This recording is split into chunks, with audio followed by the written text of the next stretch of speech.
Mejor hablar en M24.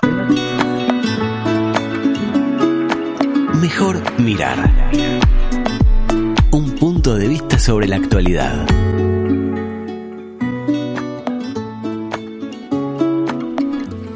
Mañana se realiza el lanzamiento virtual del manual Las desigualdades de género y la ciencia económica, la perspectiva de la economía feminista, organizado por la Facultad de Ciencias Económicas de la UDELAR. Este trabajo traza el recorrido histórico que va desde los primeros planteos sobre la temática hasta el actual enfoque en Uruguay de la llamada economía feminista. Para abordar este asunto, recibimos en nuestro espacio Mejor Mirar a la economista Alma Espino, coordinadora y también coautora del manual. Alma, gracias por estar con nosotros nuevamente. Buenos días. Hola, buenos días. No, gracias por invitarme para tener la fuerza y la capacidad para difundir más y mejor el lanzamiento del manual. Bien. ¿Cómo podemos explicar el concepto de economía feminista? ¿Dónde surge? ¿En qué consiste? Bueno, la economía feminista es en realidad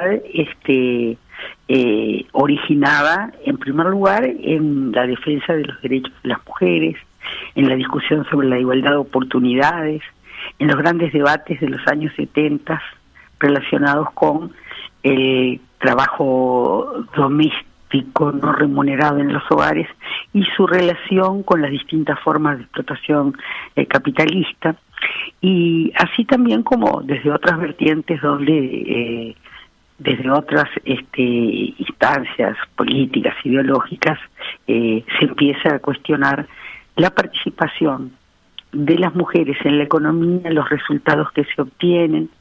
Es decir, para redondear, se trata de mirar como con lentes de género los fenómenos económicos y de analizar por qué existen desigualdades tan considerables entre hombres y mujeres, tanto en la participación económica como en los resultados obtenidos.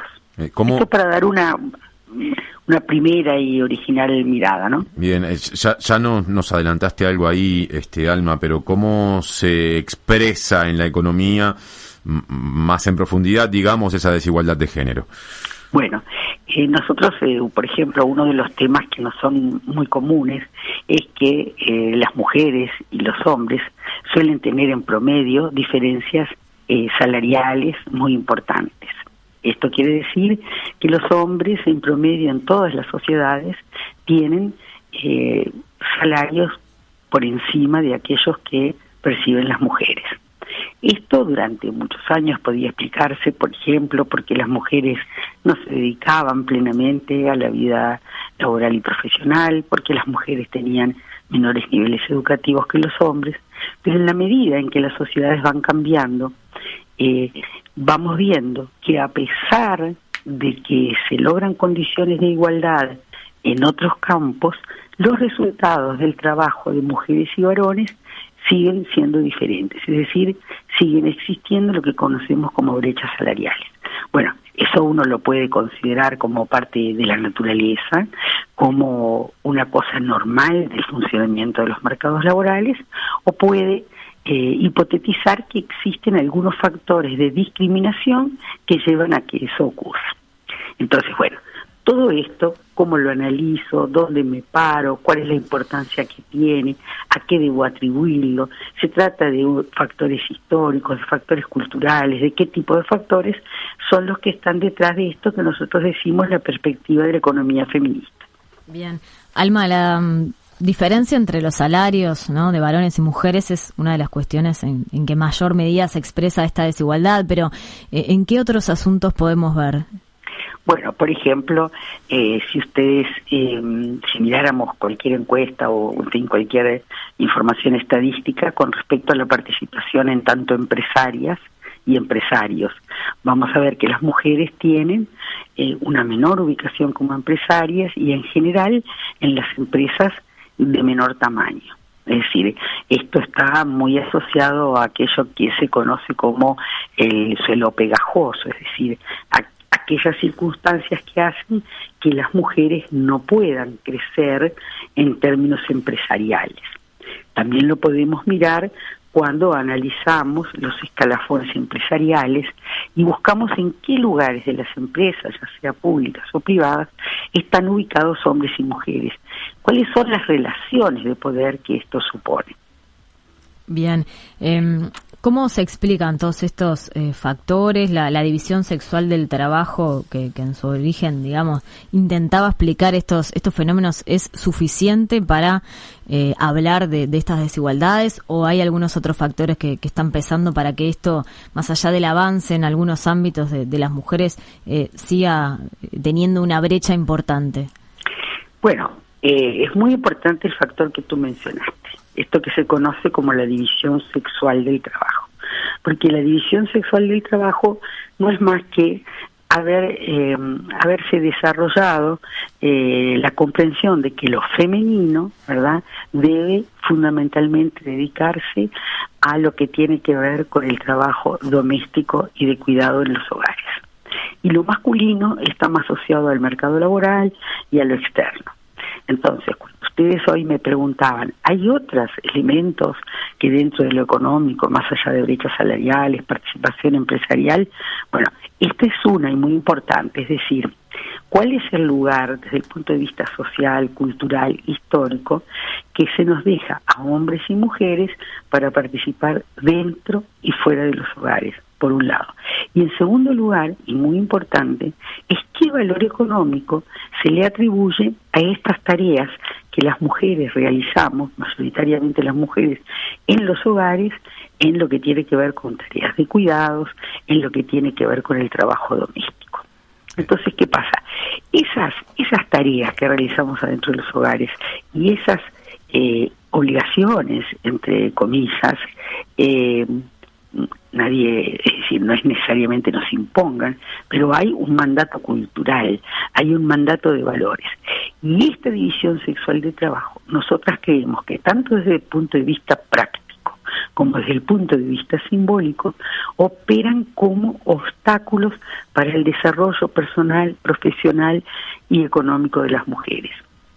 Y es muy importante porque en la medida en que se ve afectada la autonomía económica de las mujeres, es decir, la posibilidad de tomar algunas decisiones porque, por ejemplo, no tenemos ingresos propios, bueno, en ese caso podemos estar también sufriendo otras formas de discriminación, de malos tratos, etcétera. Siguiendo con la justamente división sexual del trabajo, dejando de lado las tareas no remuneradas y pasando al mercado laboral. ¿Cómo ha evolucionado esa división sexual del trabajo en el mercado laboral? Porque está claro que las mujeres siguen sin acceder a una cantidad de oportunidades, pero también está claro que por lo menos en nuestra cultura y en nuestra sociedad acceden a más que hace algunas décadas. ¿Usted qué evolución o qué pasos al frente identifica en ese sentido? Sí, es absolutamente como tú dices, o sea, ha habido grandes progresos. Que todavía permanezcan algunos bolsones de retraso no nos lleva a pensar que no ha habido en nuestra cultura grandes progresos.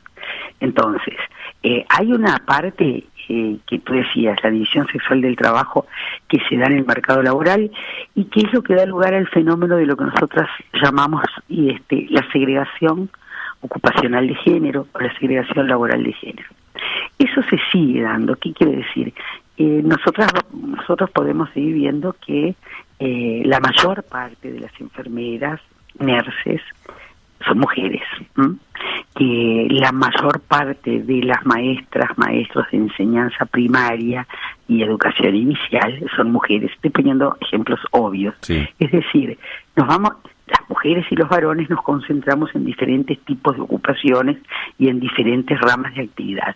A esto es lo que nosotros le llamamos segregación laboral y es efectivamente lo que tú mencionabas, es decir, es la división sexual del trabajo, pero ahora en el ámbito del mercado. Eso se va superando, pero muy, muy lentamente. Mira, hace unos cuantos años, cuando nosotras estudiábamos este tema, veíamos que la segregación no había cambiado nada. Y había cambiado en una, que si uno se acuerda de ser de las más evidentes, en una o dos actividades. Una eran en la gastronomía, los mozos. Uh-huh. Hoy hay mozas. Y si empezamos así a mirar, vamos a encontrar, desde luego, que vamos a encontrar actividades en las que, caramba, antes no veíamos mujeres, pero todavía permanecen grandes retrasos. Y quiero significar que para estos grandes retrasos hay por lo menos dos elementos. Uno es la segregación de género educativa, es decir, cuáles siguen siendo las opciones que hacen las mujeres en términos de educación, tanto de seguir estudiando, no seguir estudiando, cuando se estudia, qué materia se estudia. Y también porque eso está asociado después a los resultados económicos, e incluso dentro de una misma orientación, es decir, dónde están las economistas y dónde están los economistas. Claro. Dónde están las médicas y dónde están los médicos. Entonces, a mí me parece que eso es muy interesante, porque ahí están operando valores, creencias, tradiciones, que son lo más difícil de cambiar, tanto desde el lado de la oferta, es decir, de quienes vamos a conseguir un empleo, de quienes nos inscribimos en una facultad, y del lado de la demanda, es decir, empleadores y empleadoras que suponen, en base a estereotipos de género, habilidades diferentes entre hombres y mujeres. Bien.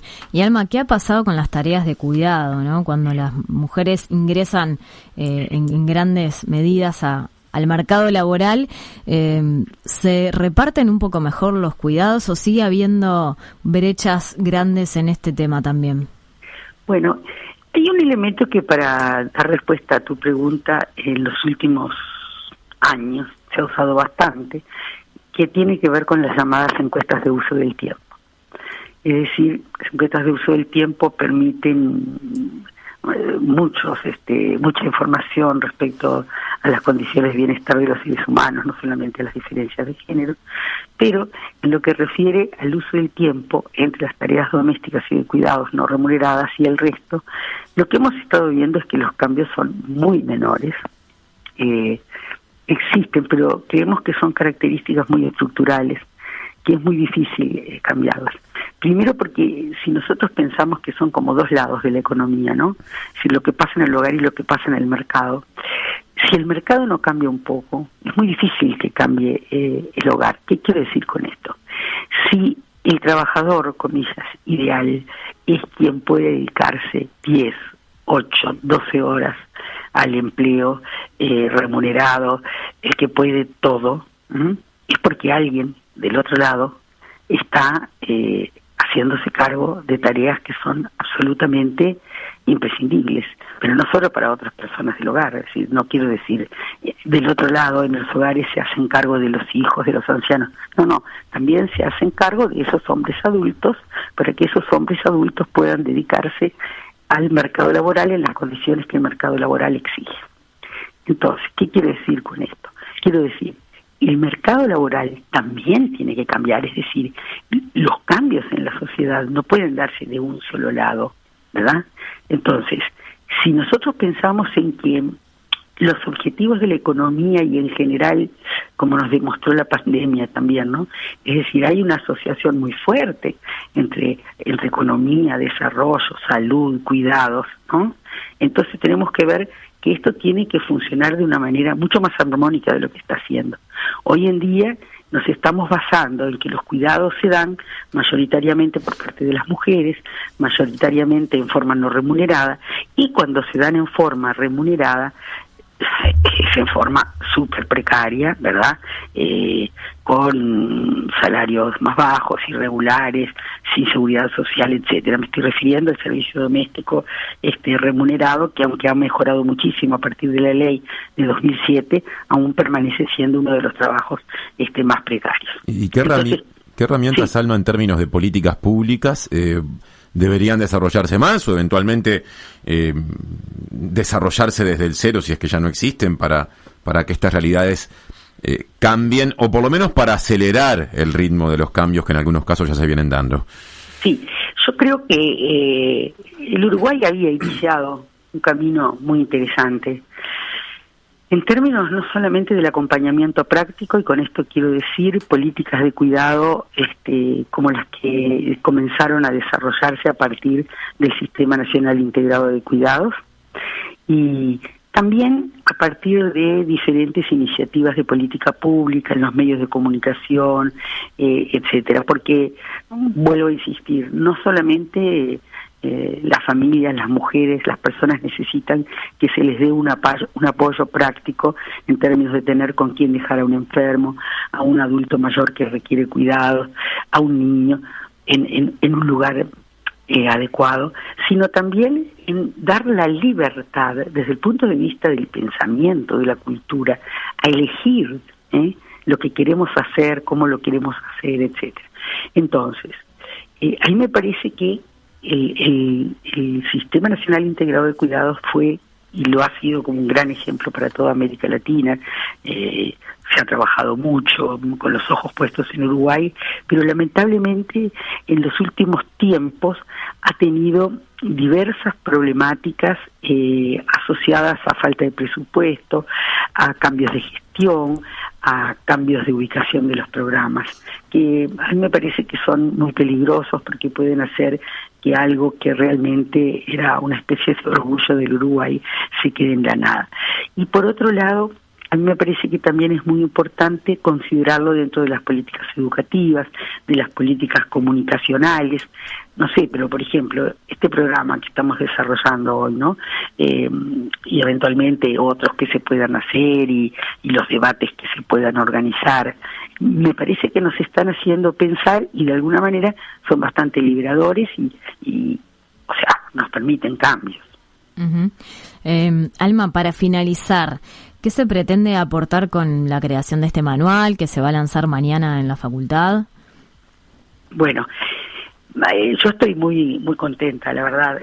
Nosotros empezamos en el 2011 con una materia de carácter opcional de grado para los alumnos de los niveles más avanzados, ¿no?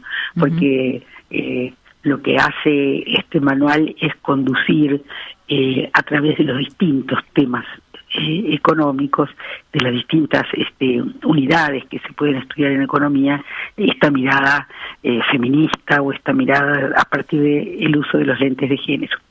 Nosotros teníamos carencias importantes en términos de disponibilidad de bibliografía, porque muchos de estos materiales provienen de fuentes que, por ejemplo, no están en español.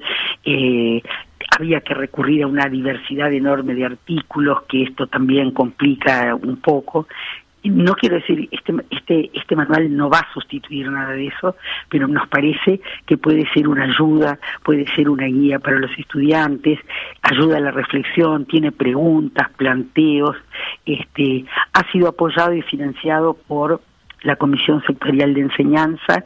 Me parece que es muy importante que recurrir a materiales didácticos para la enseñanza terciaria que ayuden a los estudiantes de grado a mejorar sus conocimientos, a mejorar las formas de aprendizaje, etcétera. Bien, estaremos entonces a la espera de este lanzamiento. ¿Se va a poder consultar por parte de la población en general, más allá de los estudiantes, por ejemplo? Sí, obviamente, porque va a estar colgado. La idea es que sea muy vivo y ojalá que podamos incluso ir actualizándolo a través del tiempo. Bien. Alma Espino, economista, gracias por estar con nosotros. No, gracias a ustedes. 97.9 FM Montevideo. 102.5 FM Maldonado.